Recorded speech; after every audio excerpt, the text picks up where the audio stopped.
యొక్క వర్ధంతి. ఈ వర్ధంతి సందర్భంగా వారికి నివారణలు అర్పించడానికి ఈరోజు అటు కలెక్టర్ గారు, మాజీ మేయర్ అజీజ్ గారు మరియు అనేక మంది నాయకులు వాళ్ళందరూ ఈరోజు ఇక్కడ ఆత్మకూరు బస్టాండ్ దగ్గర ఉండే యొక్క స్టాచ్యూ దగ్గర వారికి నివారణలు అర్పించడం జరిగింది.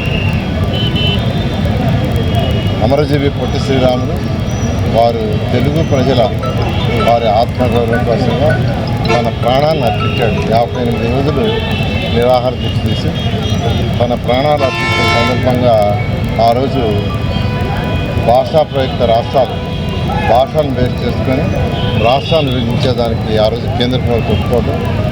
ఆ విధంగా మనం మద్రాసు నుంచి తెలుగు రాష్ట్రం ఏర్పడడం జరిగింది. అంతకుముందు అందరినీ మద్రాసీలు అనేవాడు. అలాంటిది ఈరోజు తెలుగు రాష్ట్రాలంటే ఏర్పడిన దానికి కారణం ఈ యొక్క అమరజీవి పొట్టి శ్రీరాములు గారు.